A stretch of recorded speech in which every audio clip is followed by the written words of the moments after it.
السلام علیکم، کیسے ہیں آپ سب لوگ؟ امید کرتی ہوں آپ سب لوگ خیریت سے ہوں گے۔ تاریخ انبیاء میں قوم لوط کا واقعہ نہ صرف ایک المناک باب ہے بلکہ اس میں پوشیدہ عبرتیں انسانوں کے لیے ہمیشہ کے لیے نشان راہ ہیں۔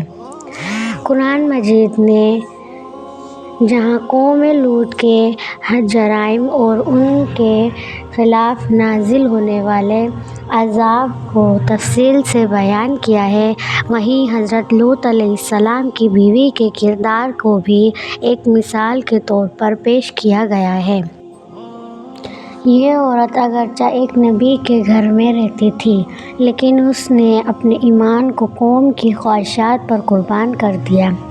اس کی داستان محض ایک تاریخی واقعہ نہیں بلکہ ہر دور کے منافقین، دغا بازوں اور اہل ایمان سے غداری کرنے کے لیے ایک واضح پیغام ہے۔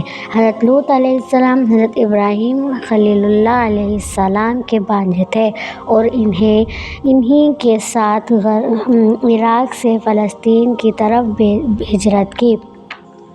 بعد ازاں اللہ کے حکم سے وہ صدوم نامی شہر میں آباد ہوئے، جو بحیرہ مردار کے قریب ایک سرسبز و شاداب وادی میں واقع تھا۔ یہ پہلی قوم تھی جس نے مردوں کے ساتھ بدفعلی کا رواج دیا۔ حضرت لوط علیہ السلام کی دعوت کو جھٹلایا اور انہیں شہر چھوڑنے کی دھمکیاں دیں۔ اس عورت کا نام بعض روایات میں وائلہ بتایا جاتا ہے۔ وہ حضرت لوط علیہ السلام کے گھر میں رہتی تھی لیکن دل سے ان کی مخالفت تھی۔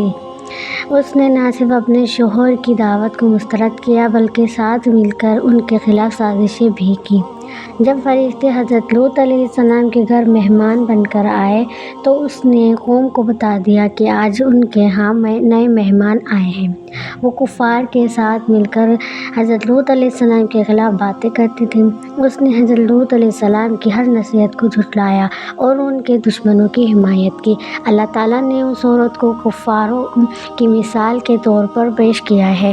سورہ تحریم میں ارشاد باری تعالیٰ ہے، اللہ تعالیٰ نے کافروں کے لیے حضرت نوح کی بیوی اور حضرت لوط علیہ السلام کی بیوی کی مثال بیان کی ہے۔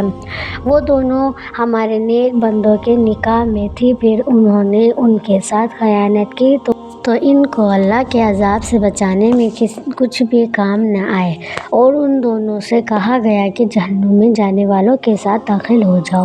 سورہ تحریم ابن عباس رضی اللہ تعالیٰ عنہ سے فرماتے ہیں کہ لوط اپنی بیوی، شوہر کے دشمنوں اور ان کے گھر کے حالات سے آگاہ کرتی تھی۔ جب فرشتے حضرت لوط علیہ السلام کے پاس آئے تو ان سے قوم کو بتایا، جس کی وجہ سے وہ عذاب میں شامل ہو گئی۔ جب قوم نے حضرت لوط علیہ السلام کے مہمان فرشتوں کے ساتھ بدسلوکی کی کوشش کی تو اللہ تعالیٰ کا عذاب نازل ہوا۔ حضرت جبرائیل علیہ السلام اپنے پر سے ایک ضرب لگائے جس سے پورا شہر زمین بوس ہو گیا۔ آسمان سے کنکریوں جیسے چھوٹے چھوٹے پتھر برسے جو ہر مجرم پر نشانہ بنے۔ بعض روایت میں آتا ہے کہ زمین نے انہیں نگل لیا۔ حضرت لوط اور ان کی بیٹیاں تو نجات پا گئی، ان کی بیوی جس نے کفار کا ساتھ دیا تھا اس لیے وہ بھی عذاب میں آ گئی۔ حضرت نوح کا بیٹا اور حضرت لوط کی بیوی دونوں ہی نبیوں کے گھرانے میں تھے لیکن ایمان نہ لانے کی وجہ سے ہلاک ہو گئے۔ جو لوگ ظاہر میں ایمان کے ساتھ ہو اور باطن میں کفار کی مدد کریں ان کا انجام برا ہوتا ہے۔ قوم لوط نے اپنی طاقت پر غرور کیا لیکن ایک ہی رات میں ان کا انجام نشان مٹ گیا۔ حضرت لوط علیہ السلام کی بیوی کا واقعہ ہمیں یہ سبق دیتا ہے کہ دنیا کی کوئی قربانی آخرت کے مقابلے میں قیمتی نہیں۔ اس عورت نے اپنے شوہر نبی کے بجائے کافروں کو ترجیح دی، جس کا نتیجہ اسے جہنم کی صورت میں ملا۔ اللہ پاک ہمیں اپنے سچے نبیوں کی پیروی کرنے اور ہر قسم کے فتنوں سے بچنے کی توفیق عطا فرمائے، آمین۔